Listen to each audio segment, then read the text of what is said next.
Hello दोस्तों, आज हम लोग पढ़ेंगे डीएलएड फर्स्ट सेमेस्टर नवोदित भारतीय समाज में शिक्षा की एवं शिक्षण। शिक्षा का अर्थ, परिभाषा, प्राकृतिक उद्देश्य तथा शिक्षा तथा उसके उद्देश्य। शिक्षा का अर्थ, शिक्षा की प्रकृति बताते हुए उसके 5 परिभाषाएं दें। ये हमारा फर्स्ट क्वेश्चन रहेगा। एंड शिक्षा का परिचय, अर्थ, प्रकृति, परिभाषा एंड निष्कर्ष। शिक्षा का परिचय,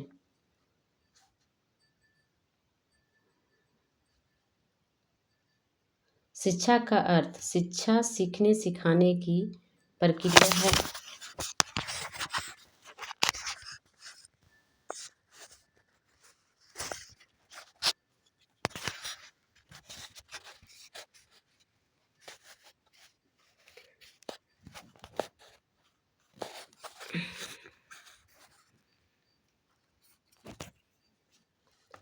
प्रक्रिया है जो जीवन भर चलती रहती है। शिक्षा का आशय है जीवन में चलने वाले ऐसी प्रक्रिया से है जो मनुष्य को अनुभव प्राप्त कराता है तथा उसके पथ प्रदर्शक बनते हैं।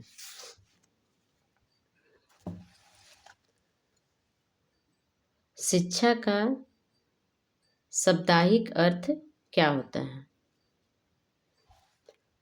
शिक्षा का शाब्दिक अर्थ सांस्कृतिक भाषा का मूल शब्द है जिसका शाब्दिक अर्थ है ज्ञान अर्जन करना, ज्ञान को अर्जित करना। उसका शिक्षा का मूल शब्द होता है। इस प्रकार से हम कह सकते हैं कि ज्ञान अर्जन करने की एक सतत प्रक्रिया है। शिक्षा को अंग्रेजी में एजुकेशन कहते हैं। एजुकेशन शब्द लैटिन भाषा के एजुकेटम से बना है। इसका अर्थ है आंतरिक रूप से आगे बढ़ते रहना। शिक्षा की परिभाषा, हमारे जो शिक्षा के ज्ञान में जो अपने अपने परिभाषाएं दिए हैं, महात्मा गांधी जी शिक्षा के बारे में कहते हैं, शिक्षा से मेरा अभिप्राय बालक और मनुष्य के शरीर, मन और आत्मा को निहित सर्वोत्तम शक्तियों से उद्घाटन से है।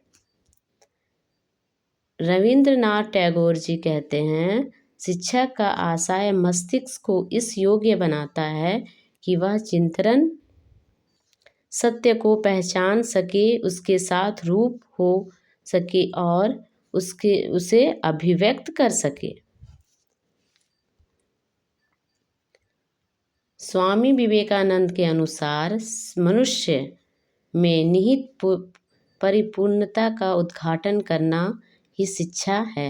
मनुष्य के भीतर की ज्ञान बाहर से कोई ज्ञान नहीं दिया जा सकता है। और आगे देखिए, अरस्तु, शिक्षा का अर्थ है शरीर स्वस्थ में स्वस्थ मन का निर्माण करना होता है। ये जो अर्थ दिए हैं अरस्तु जी ने दिए हैं। आगे हम लोग पढ़ेंगे शिक्षा की प्राकृतिक एवं गुण। शिक्षा की प्राकृतिक एवं गुण। शिक्षा जीवन भर चलने वाली सतत प्रक्रिया है। शिक्षा है जीवन भर चलने वाली सतत प्रक्रिया है। शिक्षा बालक के विकास में चलने वाली त्रिमुखी प्रक्रिया है। इसको हम लोग, ये बहुत इम्पॉर्टेंट है। ये टॉपिक जो मैं बताने जा रही हूँ वह बहुत इम्पॉर्टेंट है। यह शिक्षा बालक के विकास में चलने वाली यह त्रिमुखी प्रक्रिया है। अब हम आगे देखेंगे कि त्रिमुखी प्रक्रियाएं क्या क्या होती हैं। यह प्रक्रिया बालकों के आंतरिक गुणों का विकास एवं प्रकाशित करती है। बालक जो होते हैं, यह जो प्रक्रिया है वह बालकों के आंतरिक गुणों का विकास एवं उसको प्रकाशित करती है, उसको निखारती है और दिखाती है। यह सामाजिक विकास की एक महत्वपूर्ण, जिसको हम लोग बोलेंगे यह सामाजिक विकास में एक बहुत ही महत्वपूर्ण प्रक्रिया है, जिसमें शिक्षक, समाज, पाठ्यक्रम और विद्यार्थी शामिल होते हैं, है ना। यह प्रक्रिया बालकों के आंतरिक गुणों का विकास एवं प्रकाशित करती है। शिक्षा का उद्देश्य क्या है? अब हम लोग आगे पढ़ेंगे कि शिक्षा का उद्देश्य क्या है। व्यावसायिक उद्देश्य को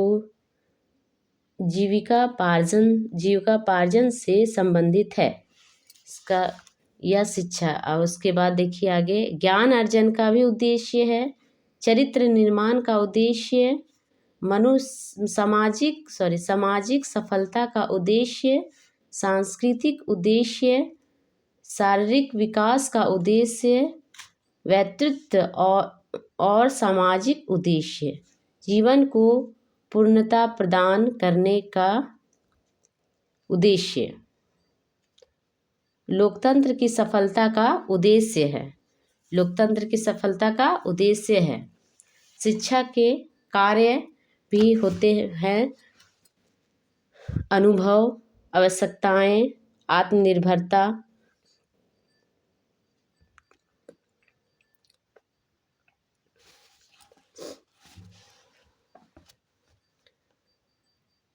अनुभवों का पूर्ण गठन एक पूर्ण रचना है। जॉन डीवी, किसके अनुसार हम लोग आज पढ़ेंगे? जॉन डीवी, जो शिक्षा जगत में अपनी ओपिनियन दिए हैं, अपने विचार को उन्होंने व्यक्त किया है कि जीवन का प्रमुख कार्य है प्रत्येक परिस्थितियों पर अपने अनुभव धारणा जीवन को समृद्ध बनाना। आवश्यकता की पूर्ति, आवश्यकताओं की भी शिक्षा जो है पूर्ति करेंगे, है ना, उसके कार्य क्षेत्र में। शिक्षा के इस कार्य पर प्रकाश डालते हुए स्वामी विवेकानंद ने लिखा है कि शिक्षा का कार्य यह पता चलता है कि जीवन की समस्याओं को कैसे सुलझाया जाए और इसी बात की ओर संसार के आधुनिक सभ्य समाज का निर्माण पर पूर्णतः लगा हुआ है। देखिए ये तीसरा टॉपिक है आत्मनिर्भरता की प्राप्ति। आत्मनिर्भरता की प्राप्ति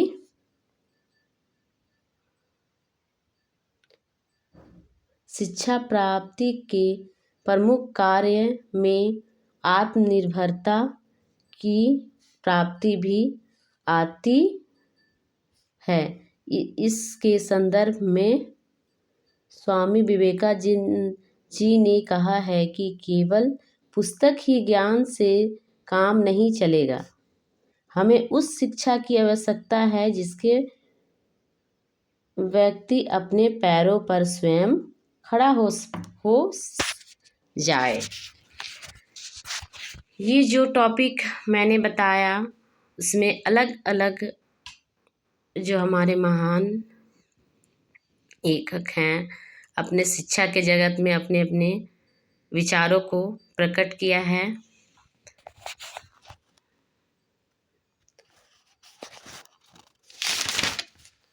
अगली क्लास में हम लोग आगे की टॉपिक पढ़ेंगे उत्तम नागरिकता का निर्माण और भावी जीवन की तैयारी।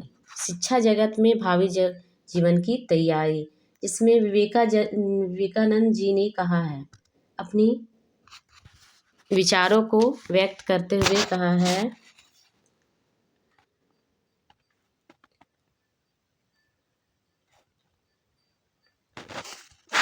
माध्यमिक शिक्षा आयोग के अनुसार, है ना, यहाँ देखिए, शिक्षा को ऐसा चारित्रिक गुणों, आदतों तथा दृष्टिकोणों को विकसित करना चाहिए जिसमें नागरिक अपनी प्रजातांत्रिक नागरिक के उत्तरदायित्व को पूरा कर सके तथा उसके प्रवृत्तियों को नष्ट कर सके जो व्यापक राष्ट्रीय तथा धर्मनिरपेक्ष दृष्टिकोण के विकसित होने में बाधक बनता है। अब भावी जीवन की तैयारी, इसमें विवेकानंद जी ने अपने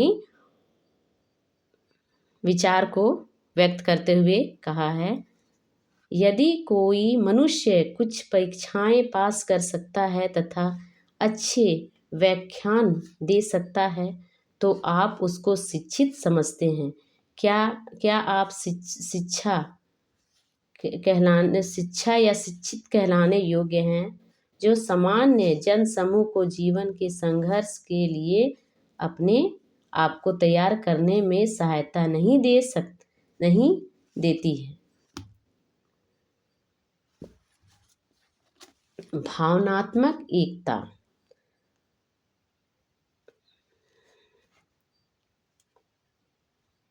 स्वामी दयानंद सरस्वती जी के मत के अनुसार भाषा संबंध विभिन्नता, सांस्कृतिक ठोकरता और रीति रिवाजों का व्यवहार के कारण अलगाव को दूर करना बहुत कठिन है। तब तक शिक्षा के द्वारा यह नहीं किया जाएगा जब तक पूर्ण लाभ तथा निस्संदेह अध्यय को प्राप्त करना कठिन है। यह जो दयानंद सरस्वती जी ने कहा है वह सांस्कृतिक ठोकरों और रीति रिवाजों के व्यवहार के कारण अलगाव को दूर करना बहुत कठिन होता है। जब तक शिक्षा के द्वारा यह नहीं किया जाएगा तब तक पूर्ण लाभ और निस्संदेह अध्यय को प्राप्त करना कठिन होता है।